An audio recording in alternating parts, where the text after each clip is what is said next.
Welcome, everybody, to another edition of Coffee and Open Source, a place to meet some new friends, have some great conversations, maybe learn something along the way. I'm your host, Isaac Levin. And if you're enjoying the conversations here, be sure to like, subscribe, follow if you're watching or listening.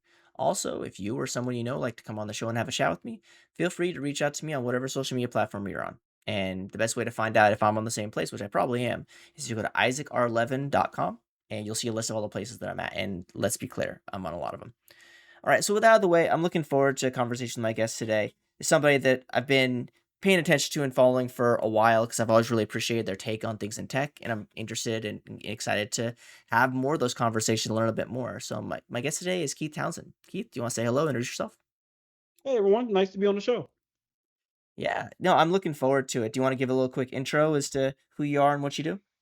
Yeah, I'm the founder of the Advisor Bench, which is basically a holding company for the CTO Advisor. So if you followed me online or anywhere over the past few years, you know me best as the publisher of the CTO Advisor, where we interview interesting people, whether they're vendors, CIOs, CTOs, publish that content, and then originate research ourselves because I'm a practitioner that has 18 years of scars on the back to show that I'm not just talking about this stuff. I know from experience why the stuff that we talk about matters. That's great. Yeah, and you mentioned, sort of the branding that you've created, like the CTO advisor and this other CTO sort of nomenclature. And I've really appreciated it because I think that you are always saying a lot of things that are probably people are thinking about, and they might not have the courage, probably not the right word, but the interest in actually like voicing them. So I really appreciate it. I'd like to kind of get, to start off the conversation, how you got started. Keith, I'd really like to get to know, like, when did you realize that technology was the thing for you? You know what? The I had to look this up. It was December, Christmas time, 1983. Okay. I was 11 years old, I think. That would be 10. No, that I was 10 years old exactly. And my parents bought me a Tandy Radio Shack TRS-80, aging myself obviously, color computer too. And I'm fresh off of war games, watching war games on, Sure. if you're a person of my age group, games was this and thing. And I get this computer, and the first thing I type in, you want to play a game because that's Yeah. how it worked on the in the movies, but that's not how it worked in reality. So this me chasing wanting to create a video game and program is where I went from wanting to be in culinary arts to wanting to do technology for a living. It's a bug that it's an itch that I've scratched for the past 40 plus years now. Yeah. I mean, so you realized at 10 that you couldn't imagine anything else? Like, I could not imagine doing this. I could, a matter of fact, I took a brief detour in my career because I didn't go to traditional college after high school. I graduated at a very young age uh, from high school, and I mucked around in different industries, mainly hospitality, for about 7 years before I got my first job working the help desk. And I could not believe, like, they paid me to do this stuff. yeah. It's crazy. Like, I get to play with computers all day, and for the next probably 20 plus 25 years ago for more. So that, I was in my mid 20s at that point. I'm now in my early 50s. So for the next 25 years, I still couldn't imagine doing anything else for a living. Like I just couldn't. Yeah, I mean, I it's funny because I've interviewed a lot of people on this show, and I think there's a lot of things that even if you like change career and you got into tech, that I've always kind of realized. One, people are always like naturally curious, and they were more than likely like interested or engaged in technology at an early age. Like 10 is, I think, is a pretty spot on time to like, especially like video games and all of that sort of stuff really kind of captures your mind. And then two, like I've always noticed that like there's a constant trend. It's like, you mean to tell me that this thing that I enjoy doing, like, you'll pay me to do it? Which I think is just it's just a fascinating dilemma. So, like, the question that I have for you from that is, like, when did you realize there's, like, obviously getting paid, but when did you realize there's, like, good money in tech? Like, not just, like, money, but that you can, that is, like, any other sort of job, but, like, when is, like, life-changing sort of money? Like, when did you realize that tech, enabled that for people? Yeah, that's a really good question because early in my career, I did not know this. I had this concept in my head. We'd have to adjust it for probably inflation to really understand it. But back when I was a kid, the idea of making $24,000 a year to be a computer programmer was kind of like entry level computer programmer was the need. So if you adjust that for inflation, you're probably looking at about 50, sixty thousand Sure. dollars a year, which is, that's a living. That's the median salary. For getting So at it for a first job out of school, for sure. yeah, so if you're a kid and you're looking and you grew up in neighborhoods that I grew up in, this idea that you could make the equivalent of 50, $60,000 a year doing computers was already a life-changing amount of money. But, you quickly find out how much money that isn't. That doesn't Sure. really go that far unless you're like my son and you're exceptionally frugal, which I'm not.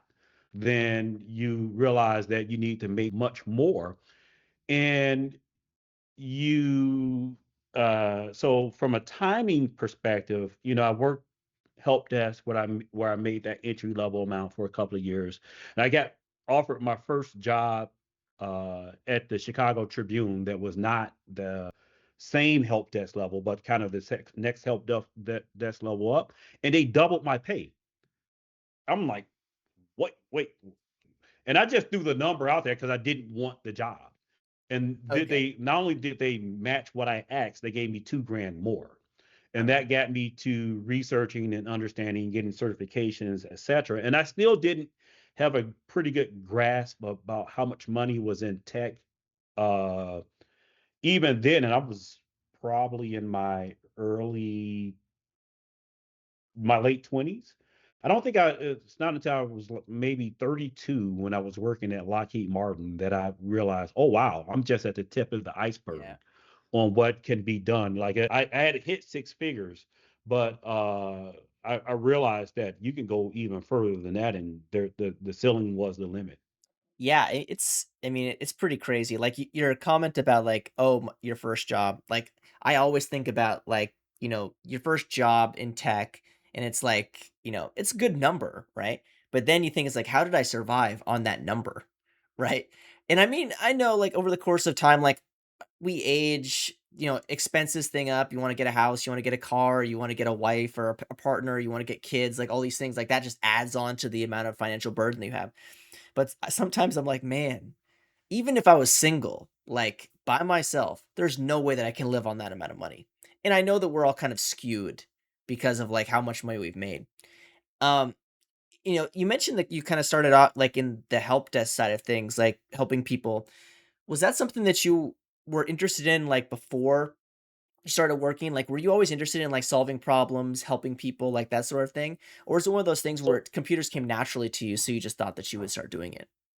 So computers came naturally to me. Sure. One, I'm as I've gotten older, I've been able to, how you after you are able to reflect on your career and you find out what your true superpower is from a skill perspective. I'm very good at recognizing patterns. Sure. So that lends itself to computer science and my ability to do this. But honestly, when I first like all of my interest in computers prior to getting my first job was development. I loved the challenge of being up all night trying to figure out why the code would not run and having this. And if you develop, I know a lot of folks can relate to this, being all night trying to solve a problem, and then once you've solved it, you have this bitter sweet feeling that, wow, I solved it, but now I don't have a problem to work on anymore. Sure. Yeah. A- and And when I tried to break into the industry without formal training, there's not a lot of options in my time period in entering the industry where I could get job doing application development. Yeah. And I wasn't very good. I wasn't a very good developer, but I was very good at explaining things. And I had just spent the past few years in hospitality. So I had very much this servant attitude. So the help desk was a natural kind of fit. I had this already customer service lean towards my professional development. And I have this other skill set, knowing being power user when it comes to computers. Yeah, I mean, I think too, I think we're just like I mentioned a bit earlier, like the naturally curious thing. It's like you see a problem and you meet like the pattern recognition thing. I subscribe to 100%. Like you just see things happen time and time again in nature, and you're like, okay, well there has to be something going on here. And then so I started out in help desk as well, and I've always loved like the trope of like help desk. It's like, oh, did you turn it on and off again? Oh, like like all those sort of things. Because if you've worked in help desk long enough, you've always seen there's like five things that fix everything, right? It's like turning it on and off again. Like, oh, you got to reinstall the printer drivers, like so on and so forth, right? When did you sort of notice when you were doing like help desk stuff that most of the time it was just an educational limit for the thing for a lot of issues they came up with versus it being a technological limit. Because I think a lot of things with when you're especially when you're working in help desk, a lot of it is people management or people engagement versus like, oh, something's actually wrong with a device or you need to gotta fix something in the software of like in Windows something's going wrong, right? Most of it is like user error or like user uneducation is not the right word, but like, people don't know what they're trying to accomplish. Yeah, so I was pretty fortunate. I didn't really understand why the context of why first job that I took was important until I got into more architectural and executive ranks. But my first job was supporting future and day traders on the service that we provided, which was exchange data, so trading data. So these were already pretty advanced users because they were using technology in a way that their competitors weren't, their Sure. peers of the day weren't. So they were already highly educated to begin with, and they were advanced technically. So when they did come to us with problems, they were problems. They weren't simple. Again, they were the same problems over and over again, but it was problems that weren't of the nature of, have you tried rebooting your computer yet? Sure. By the time these folks came to us, the computer had been rebooted twice. They've done some basic troubleshooting, but the patterns remain the same. They either had moved the dish because the some one way of getting the data was via satellite. They had There was some data line problem, and those problems repeated themselves. There was some networking issue, even though at the time I really didn't understand networking to the level that I really needed to. But yeah, absolutely, there was this idea that when you're working a job like that where you're supporting a single software product, you're going to get the same five or six problems over and over again until you run into a bug. Mm, yeah. Yeah, and the troubleshooting aspect I think for a lot of people in tech is the love-hate relationship that you're talking about, right? Like you're fighting with it, you're fighting with it, you're fighting with it, and then you like you get that dopamine hit of like actually figuring out the thing. And then it's a cycle, right? You like nobody ever has like started a work day or gone through a work day and not like seen an error come up or seen a bug come up and then it just goes away and then it never comes back, right? It's always Right. we're constantly fighting this sort of back and forth of I like to joke and say that like people in tech are all masochists because we just constantly like go up and just feel the pain over and over and over again, but the rush of like fixing it is way past it. Do you have that similar sort of feeling where it's like you get you get like relief from solving a problem, or is it just you mentioned this a little bit earlier? You constantly then you switch like, what's the next problem I have to solve? Like, do you have, which sort of mindset do you believe in? Yeah, so and if you abstract away from just tech, we do this in our lives in general. It's why we like there's a reason why Lego is a big part of our Sure. community. Taking these 8,000 piece things that are just completely monotonous, but once you finish it and you look at it, like I did, and then I'll never do that again, and I'll go buy the next thing. Or going to run a marathon, and me saying I'll never do that again, and then immediately training for the next marathon. Me getting my bachelor's degree as an adult and saying that was insane, I'll never do that again, and immediately registering for my master's and starting the business. So this personality thing, and if you get to the point where you become a hiring manager, you actually look for that, right? You look Yeah. for that trait, this curiosity trait, this insatiable need to solve problems. It comes with some side effects that you have to manage, but in general, it's something that can't be taught. This saying when I'm mentoring people that I can't teach the idea of being hungry. I don't mean Mm, being hungry in a sense that, oh, I want to achieve a bunch of stuff. No, this sense of, can you describe hunger to someone who's never been hungry? sure. It's impossible. Like, that feeling deep down in your stomach, Yeah. and you have to. So, what you're looking for, and what I look for in my own career, and what I'm interested in, and what I like to do over and over again, is these things that are basically, ironically, insatiable. Yeah. That Yeah. no matter how many times I do it, I can't get satisfied from doing it, but I never stop hungering from Yeah. doing it. Yeah.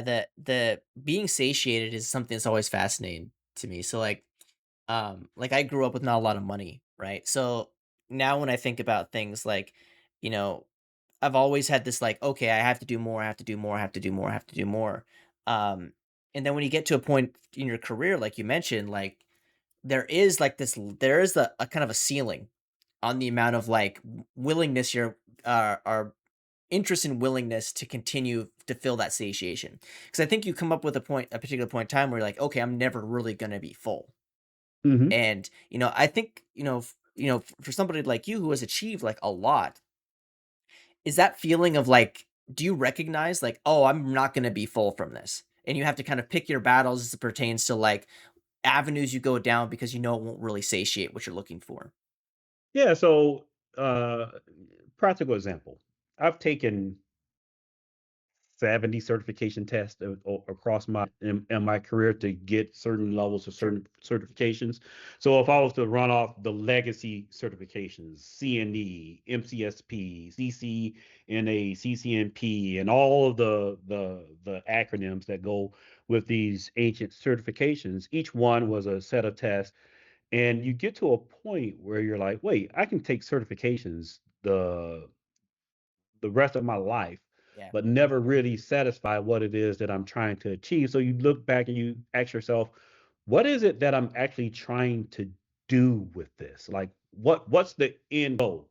I'm a guy, I will play one of these um uh cell phone video games.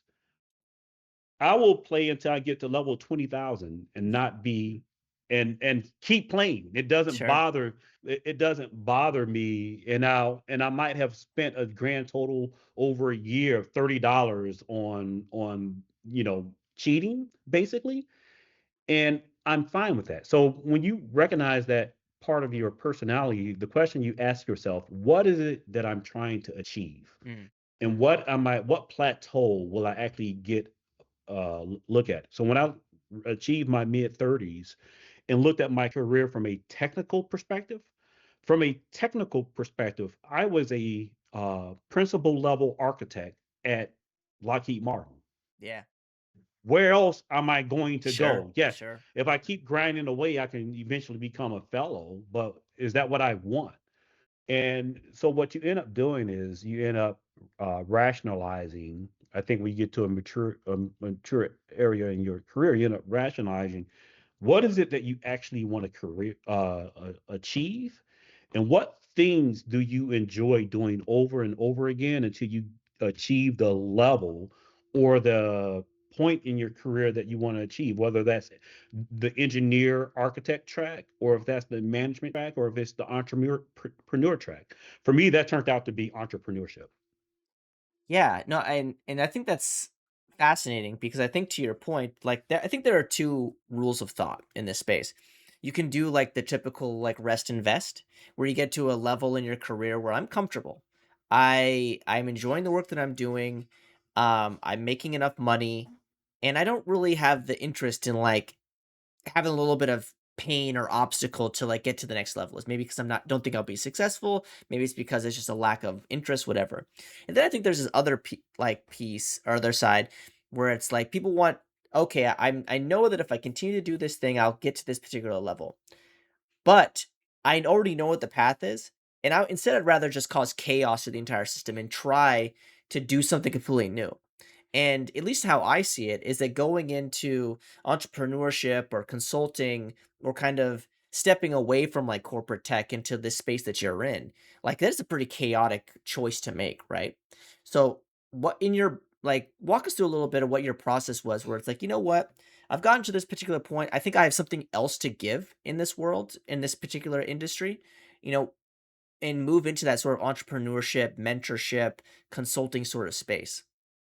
Yeah, I think it's I think this is probably one of the most interesting questions because I've pivoted a few different times in my career. So once I kind of realized at Lockheed Martin that the engineer track was not where I wanted to go, I spent a couple of years at PwC as a management consultant. Oh, okay. Completely different world Yeah. Yeah, quite. where what I like to compare it to when I was at Lockheed Martin.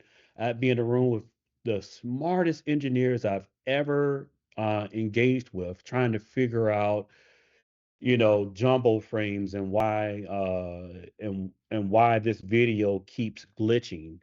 That we're streaming to 15,000 people, trying to figure out that problem, to Lockheed Martin, I mean, to PwC, and trying to figure out the right color blue to put on the presentation. No, but Sure. no exaggeration, Yeah, yeah, and why that's important.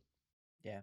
Uh, or even, being in a room, and in one room, I'm debating iSCSI versus NFS. And the very next room over, we're debating on how many of those people to lay off. Mm, yeah. Just a really different use of the brain cell.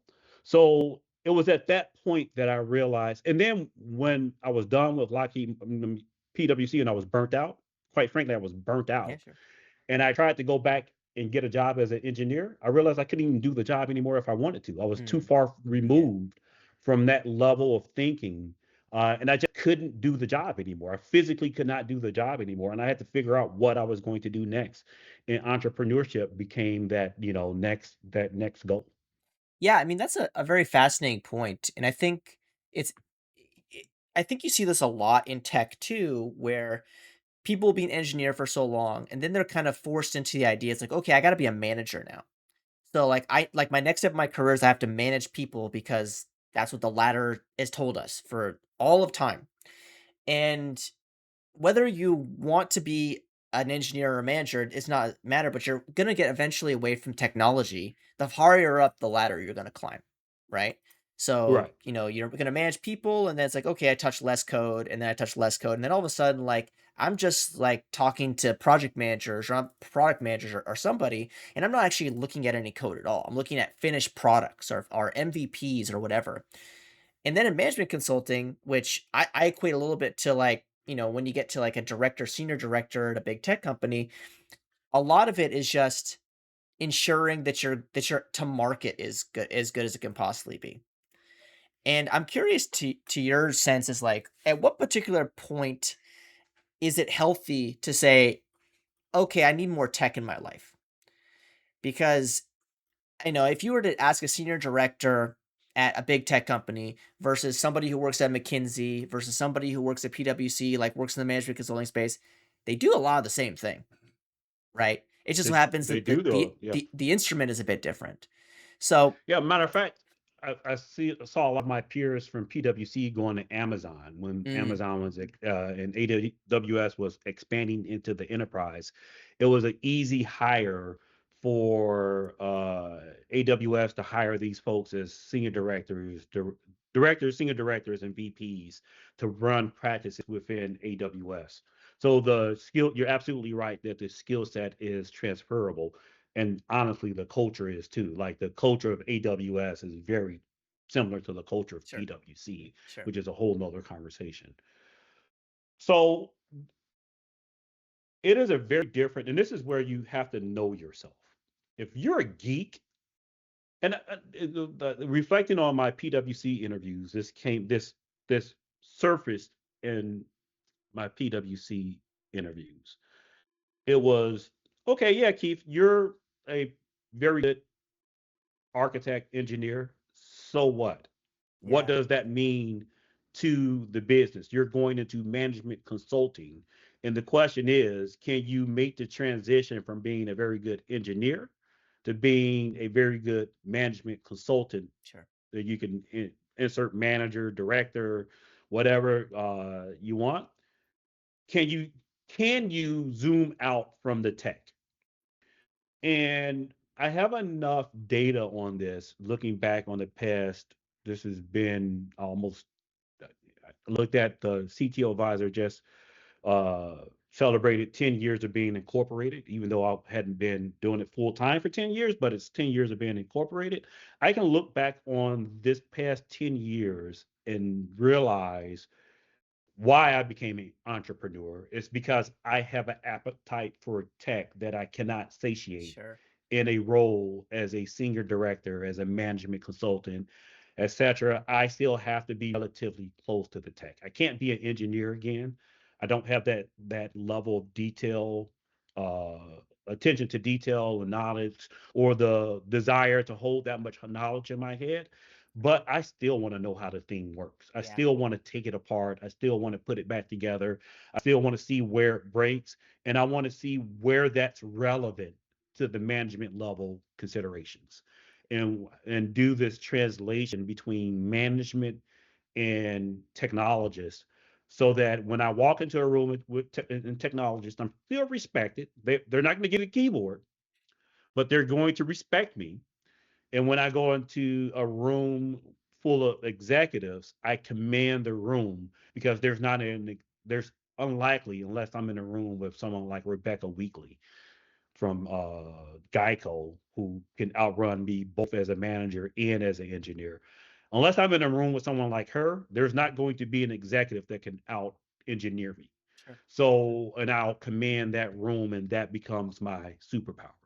Yeah, I think the liaison role. That's why I've always called it, because I followed a similar career track where I was very, very deep in technology, and then I kind of moved over to, I guess, non-tech. I equate to this. There are two roles in technology. There's an engineer and there's a storyteller. Those are the two roles. So if you look at any tech company, your role is somewhere on that spectrum between storyteller and engineer. And yes, you can be halfway, yes, you can be three quarters, either way, what have you. But the ability to be like a liaison between the storyteller and the engineer is a very, very valuable role, to the effect that, you were just talking about it. Like, you can have conversations with anyone, and sure, some people are going to look at you with their eyebrow raised a little bit. For there's going to be a level of respect because you've tried to master both disciplines or tried to be effective in both disciplines. So when did you realize that storytelling was an interesting scratch or an itch that you wanted to scratch? Because I think that a lot of people don't really realize that they have this interest in storytelling until they actually get into it. So, combination. I lived through the pain of 2008, 2009 of not Sure. having a job. Like I Yeah. lost my company folded. The company I worked for folded, and I did not have a job. And there was a glut of very good engineers on the market. And we all were competing for the same. Now, remember, at this point, I now have 13 years, 12, 13 years of experience. And we're all competing for the same help desk jobs, Yeah. like help desk jobs.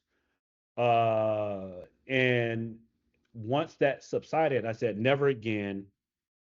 I obviously finished up my degree and I was moving into this new phase. I needed to diversify my skill set. I didn't know what that meant at the time, but I knew that I wanted to do it. I got involved with the VMware community. And at the time, you had all of these great evangelists doing this great storytelling, and I'm like, man, they're out here helping. They've helped me with my career. They're helping others. They get to go to conferences and they get to do this amazing work. I want to do that, but I don't want to work for. I want to be able to do it independently. I don't want to work for VMware. I don't want to work for EMC. I don't want to work for Dell. I want to work for a company that allows me to do. So that I realized storytelling was a superpower, and I started my blog in 2010, 2011, virtualizedgeek.com, where I was practicing the art of storytelling. I started to realize that this had value when I was at Lockheed Martin. And because I had the blog, they were giving me assignments that involved more storytelling and training internally. So I was putting together entire curriculums for engineers to learn cloud, etc. Fast forward to when I decided to launch the CTO Advisor.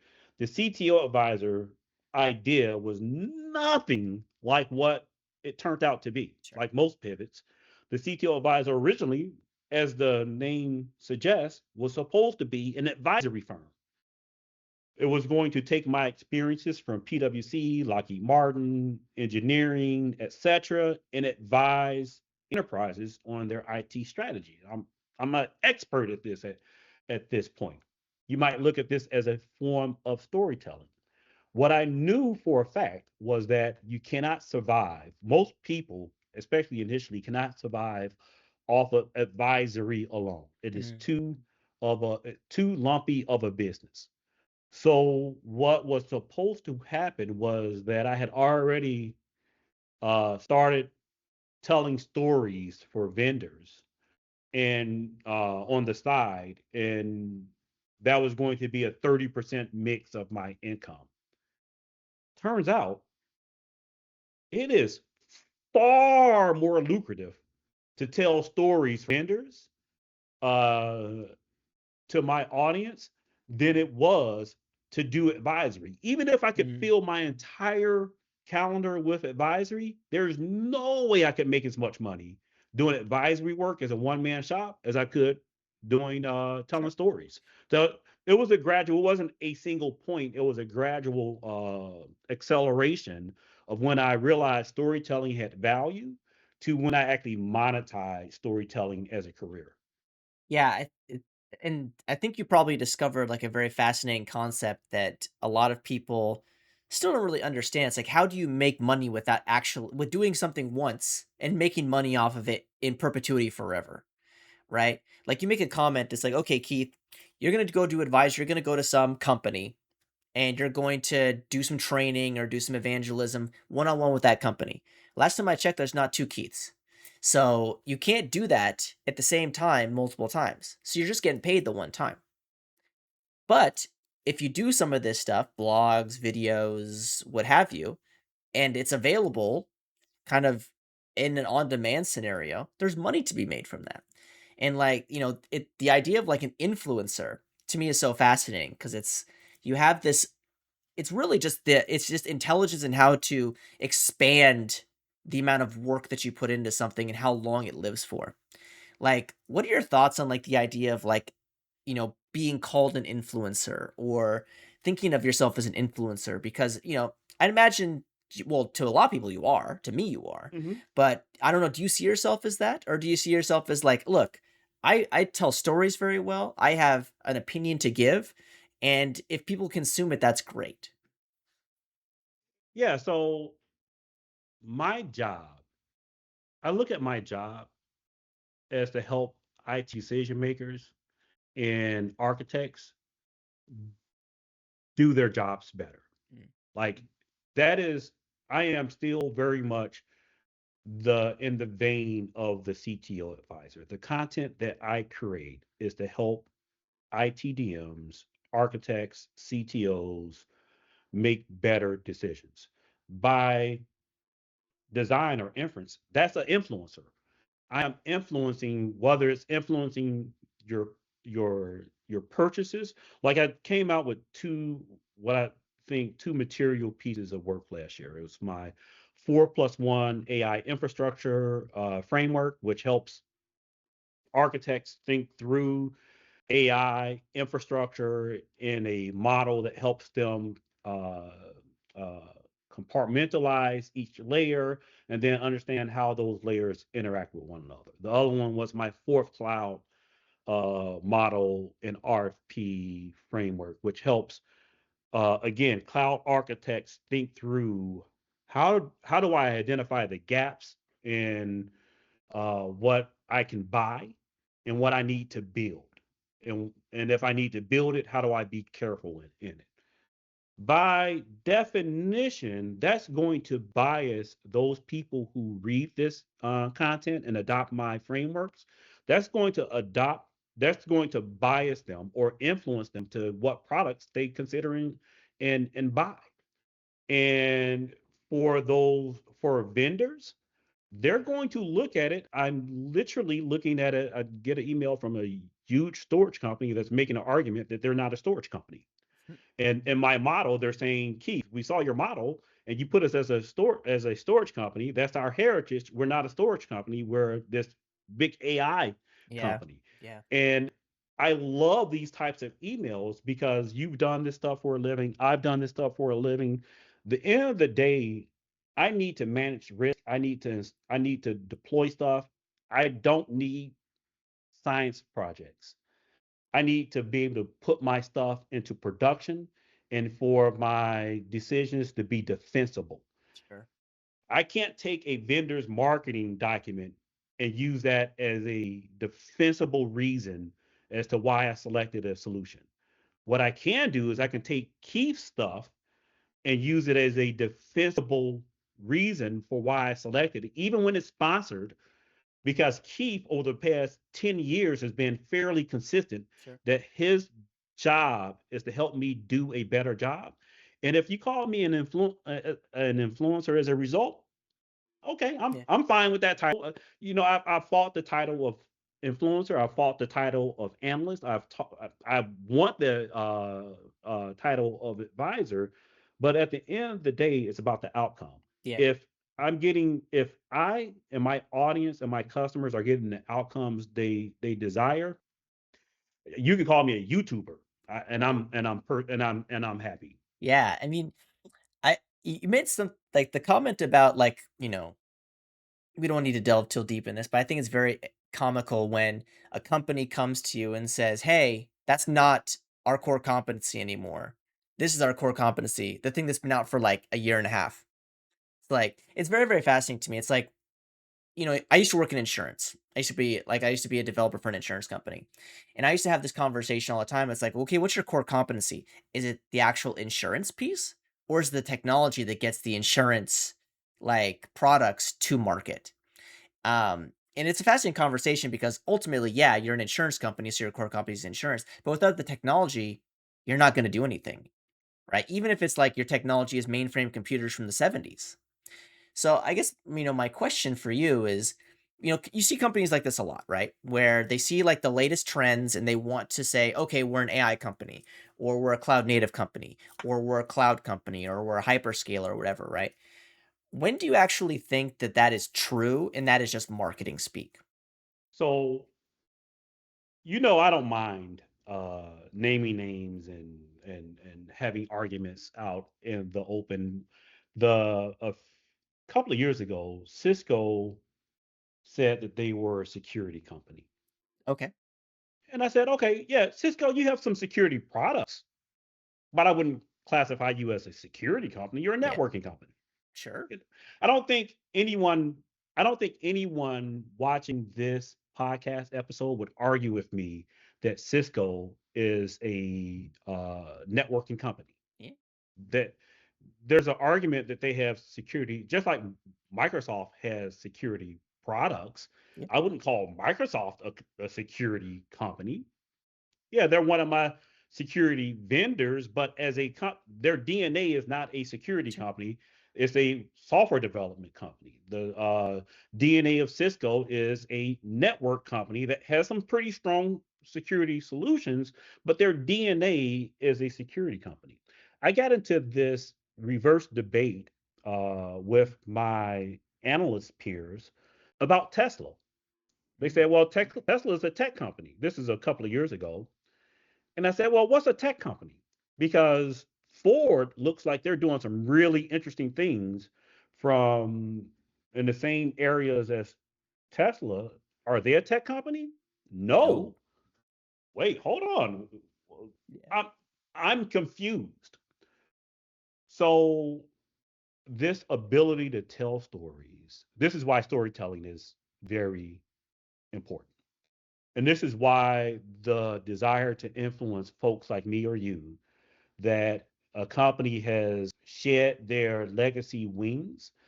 You know, I'm sure you have a very developer forward audience. No one in that audience would argue that VMware is a developer company, a company marketing to developers. No, No. but whenever I make the argument that VMware is a infrastructure company, and if you want a development platform, go out and buy OpenShift and run it on VMware. Neither one of those companies are happy with that critique. Well, sure. They want the entire pie. Yeah, of course. So yeah, so I don't think you can easily as a company, I don't think you can easily make that pivot. Not in a year that you're a year and a half, 2 years that your DNA is no longer your DNA. Yeah, I mean, it is fascinating because you see there are some tech companies that move completely away from what made them, I guess, more well known, right? You see that a lot, or at least they try to pivot, but they still sell the original stuff. Like, to use your example, if Cisco all of a sudden said, okay, we're not going to sell voice over IP phones anymore, like, okay, so now you've decided that That's interesting, right? you're not a networking company anymore because you don't sell the thing that everybody buys from you anymore. But Cisco's not dumb. They would never do that because they know how much money they make from selling the phones. So it, I understand that some companies they want to stay relevant, but there's a difference between staying relevant and trying to confuse the market. And I think over the last few years, we kind of alluded to a little bit. There's been a substantial amount of kind of confusing the market with AI. You first saw when ChatGPT came out, there was a lot of companies that were created that were basically wrappers for ChatGPT in a particular domain. Like, oh, like, now we're a security company, but we use AI. And it's like, okay, you just use ChatGPT as a wrapper for some other security things that you have. And you saw that a lot. And that started to kind of die down a little bit. Now you're seeing more, I guess, less generative AI type companies and more agent based companies, right? That are focusing on agents. And I'm curious to know, like, in this world of AI hype, like, how many companies, you don't need to name them, but how many companies do you Mhm. truly think are AI companies versus typical tech company that has an AI wing of products or So are solutions? I'll give you two great examples of both polar opposites. Uh, Google is an AI company. Sure. Like when I build AI in the cloud, when I build AI products in the cloud, I build them on GCP. Yeah. Like they've thought this through from GKE to whatever they provide to Vertex AI is still an evolving story. It's not perfect, but they're an AI company from doing foundational models to providing AI services to providing AI infrastructure. I can make the argument that Google, at least GCP, the GCP part of it, is an AI company, and that's a leg.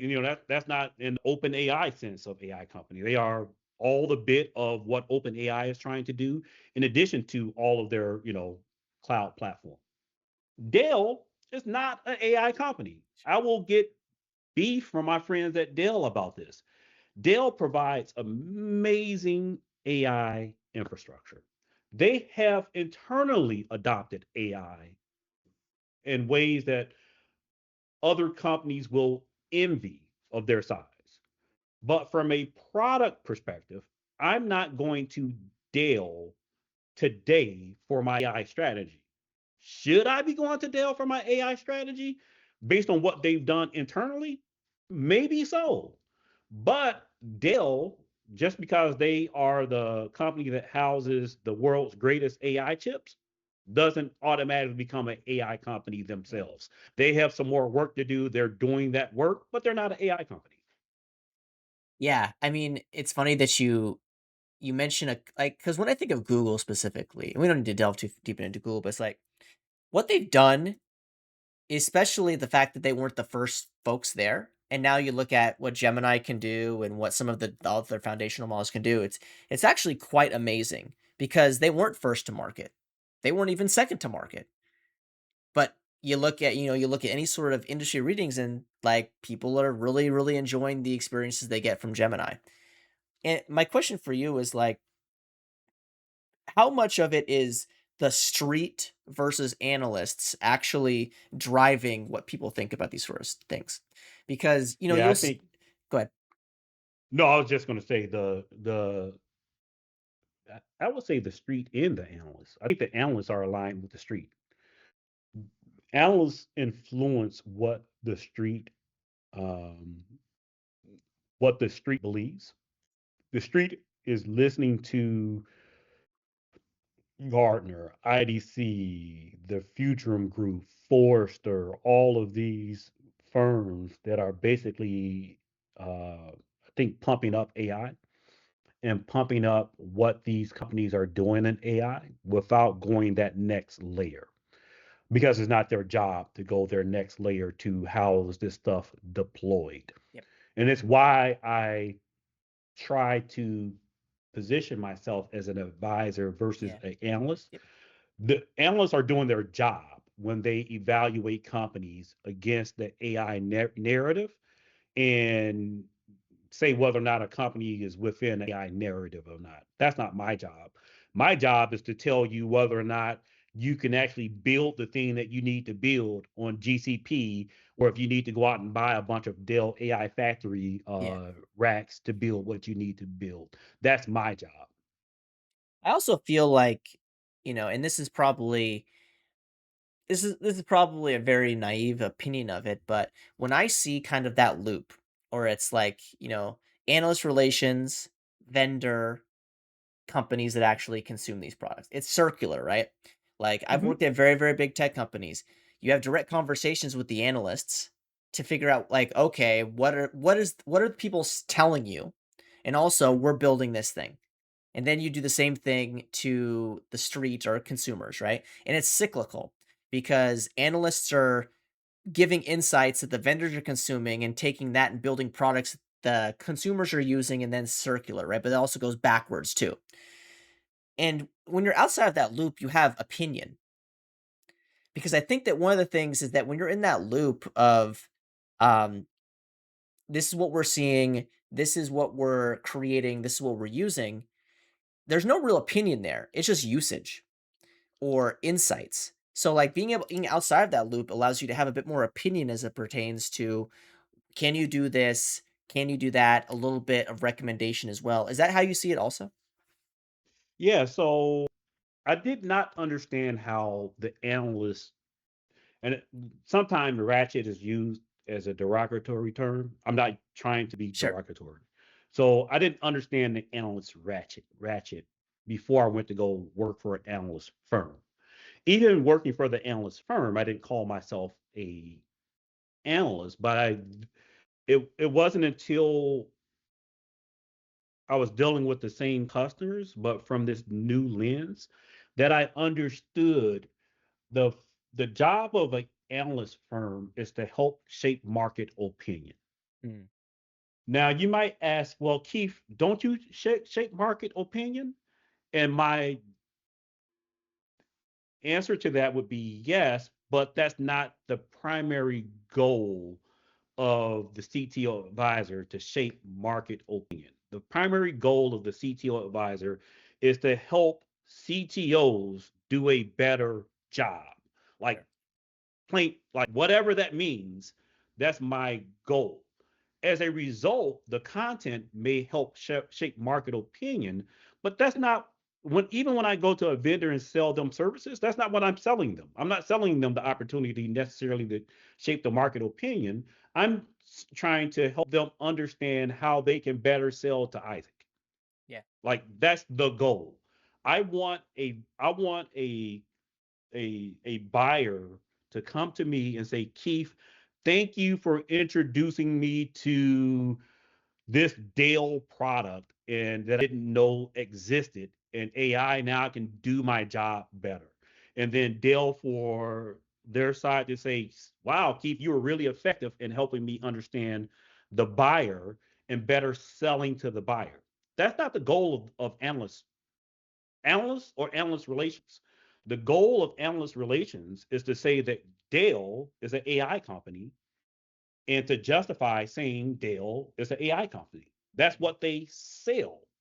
So yes, it is absolutely a thing. And if you think about it, as a CTO, you don't care whether or not Dell is an AI company or Sure. not. That's not part of your decision criteria when you're looking at products. You want to know if the products and services they sell help you do your job. For the market in the street, it is important for Dale, and this is, I'm not saying this is a bad thing, this is an important part of storytelling. And it's another aspect of storytelling. It is very important for Dale as a business to be associated with the AI market. Yeah. Just and analysts help facilitate that view. I just think too, if you're a company that maybe is curious about AI, but like you don't really need it for whatever use case they're trying to sell you. Like, and you see all these tech companies that are AI companies now, in quotes. How do you not feel left behind? Like if you're trying to solve some solution in tech that doesn't need AI, and every vendor you see, and every analyst you see, and a lot of the content you see is around AI, how do you feel like you're not missing out? How do you feel like you're not having FOMO? And how do you not put your company at risk by immediately thinking we need AI and we need to spend a bunch of money on AI without even really knowing what we need to spend it on? Yeah, so there's a couple of different levels to that question. How do you, as a enterprise, answer that? And I think enterprise is a little like the end customer is a little bit more obvious.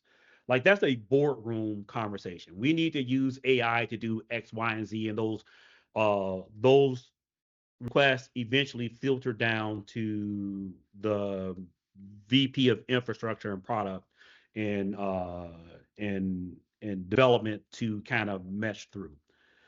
Those folks are still very much like the most engagement I get on content is still very much what do I do about my VMware landscape? Like Yeah, that is the problem of 2025 that folks were trying to solve.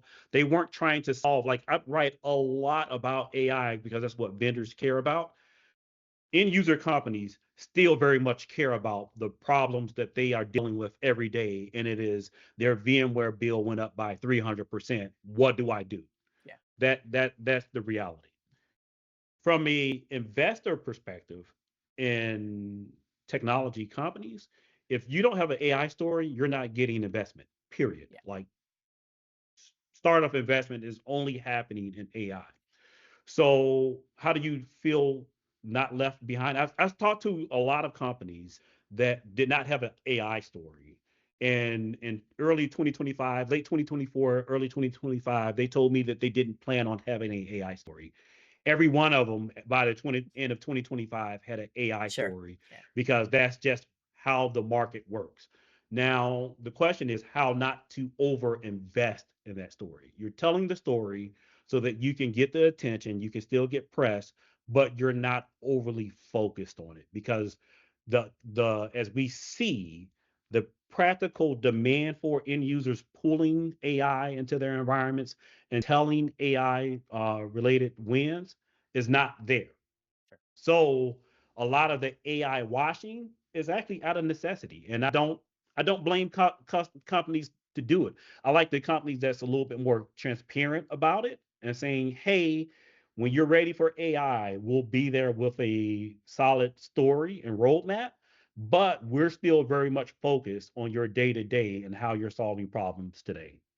Yeah, it's a very fascinating conversation solely because eventually all of this will make a decision. The world will make a decision on this AI thing at some point, whether it's something that we adopt fully, adopt somewhat, or do not adopt. I do not think that do not adopt is an option anymore, but it's a matter of how much do we care about AI in our lives, right? If you're an enterprise, whether you're a startup, whether you're an end consumer, what have you.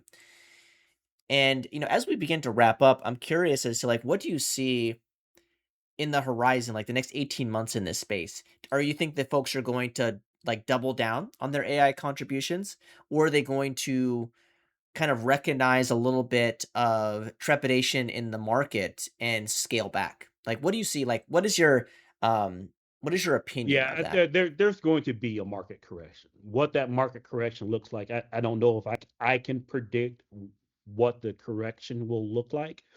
But what we know for a fact is that the demand, I love these analysts who portray the fact that OpenAI is using more NVIDIA and NVIDIA is creating more chips because OpenAI demands more chips, Sure. but there's not a pull through to adoption and companies actually needing effectively putting to work.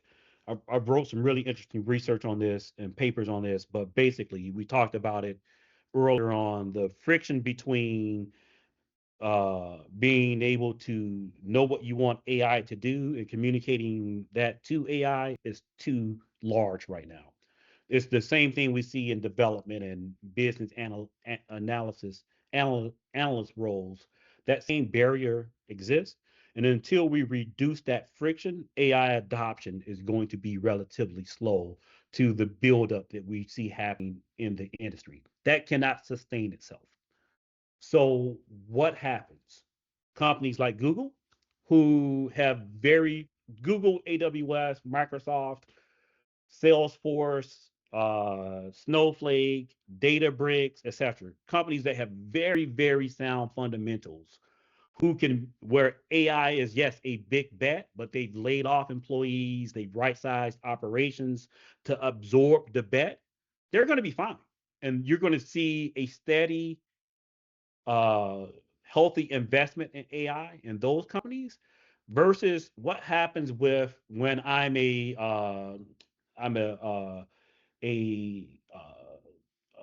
software tool and I've over rotated into AI tooling and I'm not differentiated enough from Cursor or Claude or whatever to sustain that investment.